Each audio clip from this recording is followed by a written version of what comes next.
To welcome the end of a prolonged and harsh winter, thousands of Nag devotees gathered at the ancient high-altitude Subarnak temple in Bhadarwa on Saturday to celebrate Nag Baisakhi. Perched at an elevation of 12,000 feet, the 1600-year-old temple opened its doors, heralding the arrival of spring in this picturesque corner of Jammu and Kashmir. हमें जो हमारे बुजुर्गों और सबसे बड़े ancestral हमारे उनसे यही मिला है कि यहाँ ना जब जो भी आए उसकी मनोकामना पूरी हुई है, तो इसलिए वो हमारे देश के बंदा करके इधर आते हैं और अब जो भी यहाँ से आता है वो अपना बंदा पूरा करके खुश होकर यहाँ से जाता है।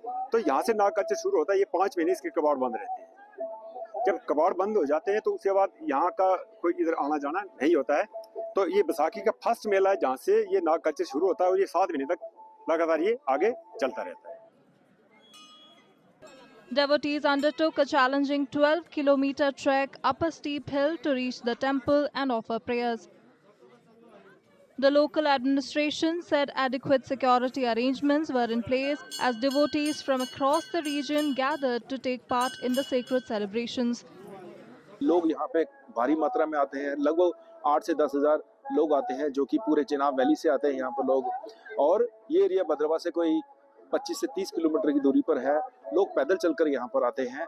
जिस तरह का लोगों को यहाँ पे जोश है, जिस तरह से लोग यहाँ पर आते हैं, सेलिब्रेट करते हैं, उसी के मद्देनजर एडमिनिस्ट्रेशन और पुलिस ने वैसे ही सिक्योरिटी के अरेंजमेंट्स करके रखे हुए हैं। किसी भी तरह की कोई भी चूक नहीं होने देंगे और एडमिनिस्ट्रेशन ने पुख्ता इंतजाम करके रखे हैं। This ancient festival, which honors the rich Naga culture of Bhadarwa, is recognized as the first Baisakhi celebration in the country.